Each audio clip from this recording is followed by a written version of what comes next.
Hello दोस्तों, तो देवभूमि ज्ञान दर्शन में आपका बहुत बहुत स्वागत है। तो आज हम देखेंगे आपके रीजनिंग से कुछ प्रश्नों को। ठीक है, तो हम देखते हैं। ये उत्तराखंड पब्लिक सर्विस कमीशन का ये आपका प्रीवियस ईयर का पेपर है। ठीक है, इसकी रीजनिंग कैसी आती है आपको भी अंदाज़ा लग जाएगा। तो चलिए फिर देखते हैं। तो देखो, जो हमारा पहला प्रश्न है, पहले ही प्रश्न को देखते हैं। ठीक है, जो काम के होंगे हम उन्हीं को देखेंगे। ठीक है, जिनकी संभावनाएं ज़्यादा होंगी कि हाँ भैया ऐसे प्रश्न आते हैं, आप सभी को पता है। ठीक है, तो देखो, पहला प्रश्न है, दीपक एक वस्तु को 555 में बेचकर 11% का लाभ कमाता है। यदि वह उस वस्तु को 455 में बेचे तो उसे कितना लाभ अथवा हानि होगा। ठीक है, यहाँ पे से आपको सीधा सीधा दिख रहा होगा कि हानि होगा भैया। ठीक है, इसमें लाभ वाला तो आपका आंसर होगा भी नहीं। वैसे ऑप्शन नंबर ए इसमें हमारा कट जाएगा। ठीक है, आप समझना, कोई वस्तु आपकी 100 रुपये की है। ठीक है, 100 रुपये की है। अब उसमें भैया आपका 11% लाभ हो रहा है, यानी 11 रुपये का लाभ हो रहा है। तो ये कितने की हो जाएगी? 111 रुपये की हो जाएगी, सीधी सी बात है। अब वो कह रहा है भैया 111 की थोड़ी बेची है, वो तो बेची है 555 रुपये की। आपने तो गलत लिख दिया 111, तो मैंने इसकी जगह पे 555 लिख दिया। तो ये कितना ज़्यादा है भैया इससे? ये ज़्यादा है 5 गुना। ठीक है, 5 गुना इसका ज़्यादा हो गया। तो जो हमारा ओरिजिनल मूल्य रहा होगा वो भी 100 ना रह के इससे 5 गुना ज़्यादा 500 रुपये रहा होगा। ठीक है, कि हाँ भैया वो 500 रुपये की थी और हमने उसको 555 में बेचा और 11% उसमें लाभ कमा लिया। सीधी सी बात हो गई। ठीक है, तो यहाँ पे 500 निकल के आ गया हमारा। इतनी बात आपको समझ में आ गई। यदि उस वस्तु को 455 में बेचें तो कितना लाभ अथवा हानि होगा। अब वो कह रहा है भैया ये जो 500 की है इसे हम बेच रहे हैं 455 में। ठीक है, अब आप बताओ क्या होगा। अब आपको यहाँ से सीधा सीधा दिख गया होगा कि हमने कोई 500 रुपये की वस्तु है उसे 455 में बेचा है, तो हमें तो भैया घाटा हो गया। ठीक है ना, कितने का घाटा हो गया हमारा? ये 60 हो गया, और 60 और 40 आपका 500। ठीक है, तो ये हमारा हो गया आपका भैया 45% की हानि हो गई। 45 की हानि हो गई हमारी। ठीक है, प्रतिशत अभी मत लगाओ, 45 की हानि हो गई। अब आपने निकालना है भैया कि प्रतिशत में कितना होगा। आप सभी को पता, आप प्रतिशत कैसे निकालोगे? ओरिजिनल कितना है भैया? 500 रुपये है, यानी आपने 500 रुपये की वस्तु में जो है वो 45 रुपये की हानि कमा ली भैया। ठीक है, और गुणा में आप 100 कर दो। गुणा में 100 कर दिया, ये 2 जीरो से 2 जीरो कट गए, 5 नम 45, यानी 9% इसमें हमारा सही आंसर आ जाएगा। ठीक है, तो यानी इसमें हमारा सही आंसर होना चाहिए था ऑप्शन नंबर डी। समझ गए? अब बढ़ते हैं फिर आगे की ओर। तो दूसरा प्रश्न छोड़ देते हैं, ऐसे प्रश्न नहीं आते उत्तराखंड पब्लिक सर्विस कमीशन में। तो अब देखो भैया तीसरा प्रश्न। तीसरा प्रश्न कह रहा है, लुप्त पदों को प्राप्त करें। ठीक है, ए के बाद जेड दिया है, फिर एक्स, फिर बी, फिर वी, टी, सी, आर। तो आपने ध्यान से देखना है, ए के बाद जेड हो रहा है। ठीक है, यानी भैया घट रहा है। ठीक है ना, ए के बाद जेड हो रहा है। तो आप ऐसे ना करते हुए आपने देखा ए के बाद यहाँ पे हमें बी भी दिखाई दे रहा है। ए के बाद बी, देखो ऐसे लिखो, A Z X B V T C R. अब आपने देखा भैया ए के बाद यहाँ पे हमें डायरेक्ट बी दिख गया। ये दो संख्या को छोड़ के हमारा ए के बाद बी आ रहा है, फिर ये दो संख्या को छोड़ के हमारा क्या आ रहा है भैया? दो संख्या को छोड़ के हमारा सी आ रहा है। तो अब इन्हीं दो संख्या को छोड़ के हमारा ये लास्ट में क्या आएगा? डी आएगा। ये आपको पता चल गया यहाँ से। ठीक है, थोड़ा शॉर्टकट तरीके से सोचो तो आपको यहाँ पे पता चल गया कि यहाँ पे डी आएगा। कैसे डी आएगा? यहाँ से ए देखो, यहाँ पे बी आ रहा है, फिर यहाँ पे सी आ रहा है, तो सीधी सी बात यहाँ पे डी आएगा। यानी लास्ट में आपका डी आएगा, और डी ना इसमें है, ना इसमें है, ना इसमें है, सिर्फ ऑप्शन नंबर ए में है। तो ऑप्शन नंबर ए इसमें हमारा बिल्कुल ही सही हो जाएगा। ठीक है, इससे हम जल्दी भी कर लेंगे और हमें चीज़ें पता भी लग गई। तो देखो फिर जो हमारा अगला प्रश्न है, अगला प्रश्न हमसे कह रहा है, देखो, यदि Q का अर्थ प्लस है, कह रहा है कि भैया जो Q है उसका अर्थ आपका प्लस है। ठीक है, यहाँ पे हम प्लस लिख देते हैं। और J का अर्थ गुणा है। J का अर्थ क्या भैया? गुणा है। ठीक है, और T का अर्थ माइनस है, और T का अर्थ क्या भैया? माइनस है। चलो थोड़ा सही से लिख देते हैं, T का अर्थ क्या है? माइनस है। ठीक है, और K का अर्थ आपका भागा है, और K का अर्थ क्या भैया? भागा है। अब आपसे पूछा गया है, ये देखो 30 है ना, 30 के लिखा है। ठीक है ना, 30 के। चलो इसको हल करते हैं फिर। 30 के का अर्थ क्या भैया? के का अर्थ हमने भागा लिखा है, तो यहाँ पे हम लिख देंगे 30 भागा। ठीक है। फिर 2Q लिखा है ना, तो Q का अर्थ क्या है यहाँ पे, देखो भैया प्लस है, यानी 2 प्लस कर दो आप, ठीक है, 2 प्लस कर दो। फिर लिखा है देखो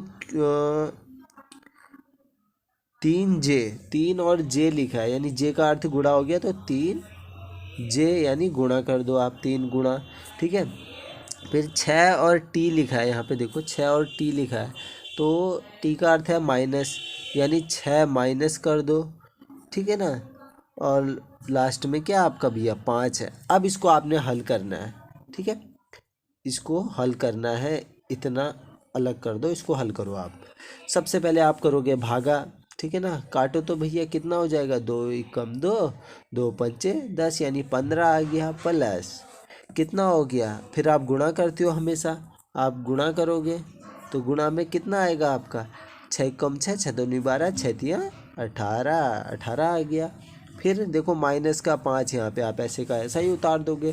फिर कितना हो गया ये हमारा 15 और 18 कितना होता है, 15 एकम 15, 15 दूनी 30, 30 और 3 आपका 33 हो गया, ये हमारा 33 जोड़ो, 15 और 18 33 होता है, -5 करोगे तो कितना आंसर आ जाएगा ये हमारा, ठीक है ना। इसमें से हमारा आ जाएगा देखो 33 में से 3 गया 30, 2 गया तो 8 बच गया, यानी इसमें हमारा 28 हो जाएगा, ठीक है, 28 इसमें हमारा आंसर आ जाएगा, यानी इसमें हमारा सही आंसर था ऑप्शन नंबर बी, ठीक है, ऑप्शन नंबर बी इसमें हमारा सही हो जाएगा, ठीक है। तो देखो ऐसी आई है आपकी भी है रीजनिंग।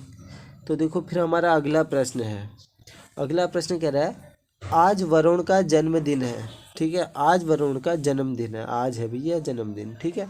एक वर्ष बाद, एक वर्ष बाद वह अपनी, आज जन्मदिन है मान लो, और एक वर्ष बाद वह लिखा, फिर कॉमा लिखा है, ठीक है, और नई लाइन स्टार्ट हो गई, यानी वह अपनी 12 वर्ष पहले की आयु का दुगना हो जाएगा। वह अपने 12 वर्ष आयु, यानी वह पहले जब 12 वर्ष का था अब उसका जस्ट दुगना हो जाएगा, यानी वह 24 वर्ष का हो जाएगा, ठीक है। उसकी वर्तमान आयु क्या है, 1 वर्ष के बाद की बात कही है, 1 वर्ष के बाद यहाँ पे नोट करना है, ठीक है। ये दुगना वाला तो अलग है आपका, 1 वर्ष बाद यानी प्लस आपने 1 करना पड़ेगा 1 वर्ष बाद, तो ये हमारा हो जाएगा उसकी 25 साल ऐसे ही निकल के आ जाएगी, ठीक है। कोई सूत्र वूत्र लगाने की आवश्यकता नहीं थी आपने यहाँ पे, ठीक है। 1 वर्ष बाद वह अपनी 12 वर्ष की पहले की आयु का दुगना हो जाएगा, 1 वर्ष बाद की बात कही है ना, तो वर्तमान में, ठीक है, तो उसकी उम्र हो जाएगी 25 वर्ष, समझ गए।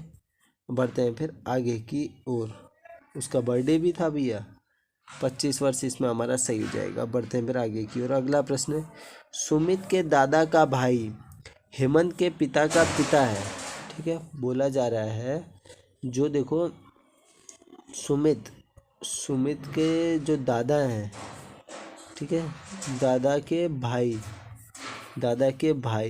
ठीक है, तो यानी भैया सुमित के भी दादा ही लग जाएंगे वो, ठीक है। पिता है, दादा का भाई हेमंत के पिता है, यानी जो ये हेमंत है, इस हेमंत के क्या है भैया, हेमंत के पिता है, यानी हेमंत के पिता यानी उनके हेमंत के दादा हो जाएंगे। जो सुमित के दादा के भाई हैं वो हेमंत के दादा हैं, यानी ये भैया इसमें चचेरे भाई वाला रिश्ता आ गया, ठीक है। तो ये चचेरा भाई इसमें हमारा सही हो जाएगा, यानी ऑप्शन नंबर बी इसमें हमारा ऐसे ही सही हो जाता, ठीक है। अगला प्रश्न देखो, अगला प्रश्न हमसे कह रहा है कि ये छोड़ो, ऐसे प्रश्न तो आने से रहे, ये देखो ऐसे आ सकते हैं। यदि एक निश्चित कूट भाषा में GRASP को लिखा जाता है BMVNK, तो आपको बताना है CRANE को क्या लिखा जाएगा। तो देखो आपने ना बस थोड़ा सा सोचना है कि इसी में हम देखें जो जो शब्द कॉमन है, सबसे पहले इसी से स्टार्ट करना चाहिए कि हाँ भैया देखो क्या क्या कॉमन है। आर और ए कॉमन है, इसमें भी आर और ए है, इसमें भी आर और ए है, तो इसमें आर को भैया एम लिखा गया और ए को वी लिखा गया है। तो हम ऑप्शन में देखेंगे क्या भैया सच में ऐसा है, तो देखो आर दूसरे नंबर पे है और ए तीसरे नंबर पे है, तो एम और वी होना चाहिए दूसरे तीसरे में। अगर ऐसा ऑप्शन में दिखेगा तो हाँ भैया सब कुछ सही है, तो देखो एम और वी दिख रहा है आपको यहाँ पे ए और बी में, यानी हमारे दो ऑप्शन तो ऐसे ही कट हो गए। अगर आपको जल्दबाजी है, तुक्का लगाना है, तो आप इन दो में तुक्का लगा सकते हो। अगर नहीं है तो आप इसे पूरा हल करो भैया, ठीक है। तो देखो लिखा है इसमें जी, लिखा है जी आपके 7 नंबर पे आता है, ठीक है। और बी लिखा है, बी 2 नंबर पे आता है, यानी सीधा सा -5 हो रहा है, ठीक है। आप -5 हो रहा है तो आप -5 कर लेना भैया। तो इसमें देखो अब आप सी में -5 करोगे तो क्या आएगा आपका, सी में इससे पीछे को जाओ, सी के बाद बी आता है, बी के बाद ए आएगा, फिर ए के बाद जेड, वाई, फिर एक्स आ जाएगा, ठीक है। अगर आपको ऐसा करना पसंद नहीं है तो एक्स में आप सीधा सा 5 जोड़ दो, ठीक है। ऐसे उंगली में गिनना, X Y Z A B C, तो देखो 5 हो गया, ठीक है। अब देखो ये इसमें देखो आपने क्या दिमाग लड़ाना है, इसमें एक्स एम वी सेमी है, एक्स एम वी सेमी है, सिर्फ लास्ट के अक्षरों का खेल है। तो हम डायरेक्ट चले जाएंगे लास्ट के अक्षरों में, आई में चले जाते हैं। तो अब हम सीधा से एन में जो है 5 जोड़, एन में 5 घटा देंगे, या आई में हम 5 जोड़ देंगे। आई में 5 जोड़ देते हैं, ये हमारे लिए ज़्यादा आसान पड़ेगा। आई में 5 जोड़े तो CHIJKLMN, हाँ एन ही आ रहा है भैया, ठीक है, एन ही आ रहा है, यानी ऑप्शन नंबर इसमें हमारा बी बिल्कुल ही सही हो जाएगा, ठीक है। ऑप्शन नंबर बी इसमें हमारा बिल्कुल ही सही हो जाएगा। चलो ऑप्शन नंबर बी इसमें हमारा सही हो जाएगा। बढ़े फिर आगे की ओर। चलो फिर जो हमारा अगला प्रश्न है, यदि किताब को घड़ी बोल रहे हैं और घड़ी को बस्ता बोल दे रहे हैं ये लोग, और बस्ते को शब्दकोश बोल रहे हैं, और तथा शब्दकोश को खिड़की बोल रहे हैं, तो किताब उठाने में किसका प्रयोग किया जाएगा भैया। किताब उठाने में बस्ते का प्रयोग होता है, लेकिन इन्होंने बस्ते को तो शब्दकोश बोल दिया है, तो अब आप बस्ता उठाने को किसका प्रयोग करोगे, शब्दकोश का प्रयोग करोगे। ऑप्शन नंबर सी इसमें हमारा ऐसे ही सही हो जाना था, ठीक है। अगला प्रश्न हमसे कह रहा है, यदि माइनस का तात्पर्य भागा से है, चलो पहले तो यही उतार लेते हैं, 52 लिख लो, ठीक है। अब लिखा यहाँ पे भागा दिया है, तो भागे का तात्पर्य है आपका माइनस से, ठीक है। तो 52 माइनस हो जाएगा इसमें हमारा, देखो 4, ठीक है। 52 - 4 हो गया, फिर +5 है, यानी प्लस का तात्पर्य है हमारा गुणा से, तो यहाँ पे आपका गुणा 5 हो जाएगा, ठीक है। फिर लिखा है देखो, फिर यहाँ पे लिखा है आपका गुणा, तो यहाँ पे देखो आप गुणा का तात्पर्य प्लस से है, ठीक है, यानी +8 हो जाएगा, ठीक है। और फिर क्या लिखा है, -2, यानी माइनस का तात्पर्य आपका भागा से है, तो यहाँ पे आपका भागा 2 हो जाएगा, ठीक है। इसे आप हल करोगे तो क्या निकल के आ रहा है, ये आपका ये निकल के आ गया यहाँ पे 2 × 4 आ गया, 4 निकल के आ गया, ठीक है। और 5 को 20 आ गया यहाँ पे, ये 52 और 56 आ गया, 56 20, यहाँ पे हमारा 36 आंसर आ जाएगा, ठीक है। 36 इसमें हमारा आंसर होना चाहिए था, यानी ऑप्शन नंबर सी इसमें हमारा सही हो जाएगा, ठीक है। बढ़े फिर आगे की ओर। चलो फिर जो हमारा अगला प्रश्न हमसे कह रहा है, एक साइकिल सवार उत्तर दिशा में 30 किलोमीटर चलता है, यदि चलता है, फिर चलो ऐसे से पहले से हल करना स्टार्ट कर देते हैं यहीं से। अब बोल रहा है वो यहाँ से भैया चलता है आपका ऐसे ऊपर की ओर, उत्तर दिशा यही हुई ना, आपके ऐसे करते हो ना, ये पूर्व पश्चिम उत्तर ये दक्षिण, ठीक है, तो ऊपर की ओर जा रहा है वो। चलो तो देखो ऐसे ऊपर को चलाओ, कितना किलोमीटर चल रहा है भैया, 30 किलोमीटर चलता है, यानी वो 30 किलोमीटर चल गया आपका, ठीक है। फिर पूर्व दिशा की ओर मुड़ जाता है, वो पूर्व दिशा की ओर भी मुड़ गया भैया ऐसे करके, ठीक है।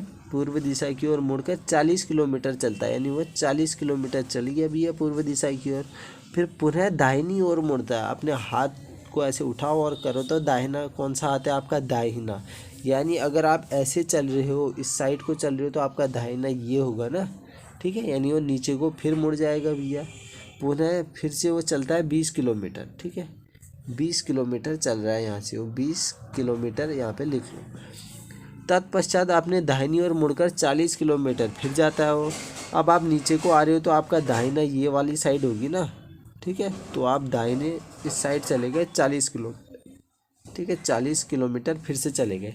अब आपसे पूछा जा रहा है वह अपने प्रारंभिक बिंदु से कितनी दूर है। अब प्रारंभिक बिंदु यहाँ है, ठीक है, यहाँ से आपने स्टार्ट किया था, अभी आप यहाँ पे हो, ठीक है, यहाँ पे हो, ये वाली दूरी आपकी सेम ही है, ठीक है, इधर 20 किलोमीटर है और इधर ये भी आपका 20 होगा, ये पूरा जो है वो 30 है। तो बचा कौन सा भी है, ये जो आपका 10 किलोमीटर है ना, ये आपका बच गया, ये पूरा 30 था ना, तो ये आपका कि यहाँ से यहाँ तक कितना आ गया, 10 किलोमीटर आ गया। तो वहाँ 10 किलोमीटर की दूरी पर है भैया प्रारंभिक बिंदु से, ठीक है, समझ गए।